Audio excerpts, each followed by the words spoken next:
नमस्कार छात्रों, आज हम इस वीडियो में संस्कृत के 20 वीवीआई ऑब्जेक्टिव क्वेश्चंस बताने वाले हैं और देखते हैं आप सभी छात्रों का संस्कृत सब्जेक्ट का कैसा तैयारी चल रहा है। आप लोग इस वीडियो को शुरू से लेकर अंत तक देखिएगा और हर प्रश्न का आंसर याद कर लीजिएगा। अगर आपको बाय द वे यह 20 प्रश्न पहले से याद होगा तो वीडियो को अंत में हमें कमेंट करके ज़रूर बताइएगा कि कितना प्रश्न आपको पहले से याद था। ठीक है, यहाँ पर पहला नंबर क्वेश्चन देखिए, चरित्र का निर्माण किससे होता है। पहला नंबर क्वेश्चन है और पहला का सही उत्तर ए नंबर हो जाएगा, संस्कारों से। चरित्र का निर्माण संस्कारों से होता है।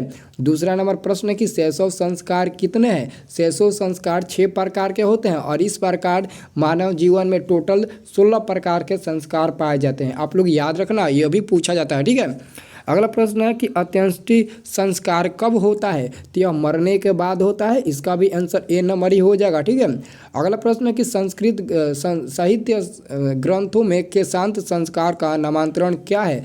साहित्य ग्रंथों में केशांत संस्कार का नामांतरण क्या है। तो यहाँ पर दोस्तों चौथा का आपका आंसर हो जाएगा डी नंबर, गोदान है। क्या है, गोदान। आपका एक्चुअल में आंसर डी नंबर सही होगा, चौथा का। अब यहाँ पर पाँचवा नंबर प्रश्न देखिए दोस्तों, यहाँ पर सभी प्रश्न कई सन में पूछा गया है, कोई ना कोई सन में। ठीक है, पाणिग्रहण किस संस्कार में होता है। पाणिग्रहण किस संस्कार में होता है, तो याद रखना पाणिग्रहण विवाह संस्कार के अंतर्गत आता है। ठीक है, विवाह संस्कार में 7 संस्कार आपको पता होगा, सप्तमी संस्कार विवाह संस्कार में ही पाया जाता है। ठीक है, संस्कार कितने हैं, तो यहाँ पर आपका आंसर क्या होगा, 16 नंबर। अभी हम आपको बताएं कि संस्कार टोटल 16 होते हैं। ठीक है, याद रखना। संस्कार प्राय कितने प्रकार के होते हैं। संस्कार प्राय कितने प्रकार के होते हैं, अगर कितने प्रकार का पूछा जाए तो आप लोग ऑप्शन नंबर बी पर टिक लगाना, 5 प्रकार के। जन्म पूर्ण संस्कार, विवाह के बाद, और यहाँ पर शिक्षा संबंधी शैशव संस्कार, इन सभी को मिलाकर संस्कार प्राय 5 प्रकार के होते हैं, याद रखना। ठीक है, और टोटल 16 होता है।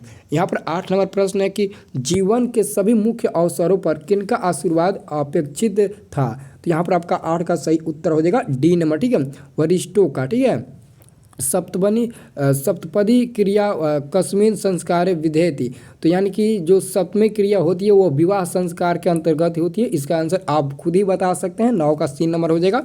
और जबकि 10 नंबर क्वेश्चन है कि गोदान किस संस्कार का मुख्य कर्म है। गोदान किस संस्कार का मुख्य मतलब कि कर्म है, तो आपको पता ही होगा। 10 का भी आंसर क्या होना चाहिए, सी नंबर, केशांत संस्कार के अंतर्गत गोदान संस्कार आता है। ठीक है, कन्यादान किस संस्कार में होता है, इसका भी आंसर आप बता सकते हैं। कन्यादान विवाह संस्कार में ही होता है। ठीक है, इसका तो आंसर आप मतलब कि बिना मतलब याद किए भी बता सकते हैं कि संस्कार, कन्यादान संस्कार हम लोग विवाह संस्कार के अंतर्गत में लाते हैं। अगला क्वेश्चन है, अंतिम शिक्षा संस्कार का नाम क्या है। शिक्षा संस्कार के अंतिम जो नाम है वो क्या है, तो यहाँ पर 12 का सही उत्तर बी नंबर का समपवर्तन। ठीक है, आंसर आपका बी नंबर सही होगा। अगला क्वेश्चन, विवाह संस्कार के अंतर्गत क्या नहीं आता है। मतलब कि विवाह संस्कार के अंतर्गत क्या नहीं आता है, यही क्वेश्चन आपसे पूछा जा रहा है। ठीक है, तो याद रखना कन्यादान विवाह संस्कार के ही अंतर्गत आता है, जबकि सिंदूरदान भी, वगदान भी, यानी कि वरदान, वगदान, कन्यादान, सिंदूरदान, ये सभी विवाह संस्कार के अंतर्गत आता है, जबकि गोदान नहीं आता है। तो आंसर आपका ए नंबर होगा। शैक्षणिका संस्कार कति संति, यहाँ पर 14 का फाइनली आंसर ए नंबर होगा, पंच। ठीक है, क्या होगा, पंच। शैक्षणिक संस्कार 5 प्रकार के होते हैं। ठीक है, अगला प्रश्न है 15 नंबर, सीमंतो उन्नयन किस प्रकार का संस्कार है। यह क्वेश्चन 18 के प्रथम पाली में पूछा गया है और इसका आंसर ए नंबर का जन्मपूर्ण संस्कार है। ठीक है, प्राचीन काल में शिष्यों को क्या कहा जाता था। प्राचीन काल में शिष्यों को ब्रह्मचारी कहा जाता था। यह 18 के प्रथम पाली और 19 के द्वितीय पाली में प्रश्न पूछा गया। ठीक है, एक एक प्रश्न वीवीआई है, आप लोग इसे याद जरूर कर लेना। अगर पहले से याद है तो बहुत ही अच्छा है। ठीक है, और कैसे हम समझेंगे कि आप पहले से अच्छे से तैयारी कर रहे हैं। इनमें से आपका जितना भी सही होगा वो कमेंट करके हमें बताइएगा। ठीक है, अगला प्रश्न है कि प्राचीन संस्कृति की पहचान किससे होती है। प्राचीन संस्कृति की पहचान किससे होती है, 17 नंबर प्रश्न है और इसका फाइनली आंसर आपका हो जाएगा बी नंबर, संस्कारों से होती है। ठीक है, जन्मपूर्ण कितने संस्कार होते हैं। जन्मपूर्ण आप लोग याद रखना मात्र 3 संस्कार होते हैं, आंसर सी नंबर होगा। अब यहाँ पर 19 नंबर प्रश्न है कि मनुष्य गृहस्थ जीवन में कब प्रवेश करता है। मनुष्य गृहस्थ जीवन में कब प्रवेश करता है, तो इसका भी आंसर आप बता सकते हैं। यहाँ पर देखिए ऑप्शन नंबर ए में है विवाह संस्कार के पूर्व, यानी कि विवाह होने के पहले ही नहीं।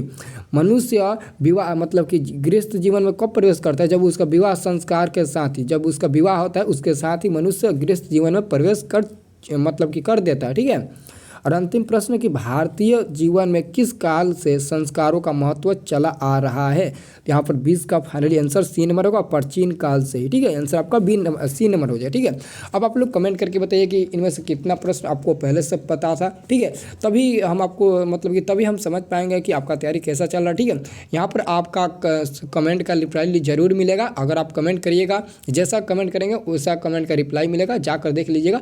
हर छात्र भी कमेंट करते हैं और उनका भी, और हर छात्र के कमेंट का मैं रिप्लाई देता हूँ। और आप कमेंट करके बताइए कि आपको प्रश्न कितना याद था, उसके अनुसार हम आपको मतलब कमेंट करेंगे। ठीक है, तो ज़रूर रिप्लाई देंगे, आप लोग ज़रूर मतलब कि कमेंट करिएगा। और मतलब कि आपको सुबह में 7 बजे एक वीडियो मिलेगा जिसमें मैथ के त्रिकोणमिति का जितना भी फार्मूला आपको 10th में पढ़ना है वो सभी के सभी बताया गया है। आप लोग जाकर उस वीडियो को ज़रूर देखना, ताकि आपको त्रिकोणमिति में कोई भी अगर चैप्टर का मतलब कि उस चैप्टर का कोई भी सब्जेक्टिव क्वेश्चन फंसे तो आप उस फार्मूला के आधार पर बना सकते हैं। तो अगर फार्मूला याद रहेगा तो ना ही सब्जेक्टिव क्वेश्चन फंसेगा, ना ही ऑब्जेक्टिव क्वेश्चन त्रिकोणमिति का। ठीक है, तो वीडियो अच्छा लगा तो वीडियो को लाइक कर दीजिएगा और सभी लोग चैनल को सब्सक्राइब भी कर देना जो नए आए होंगे। ठीक है।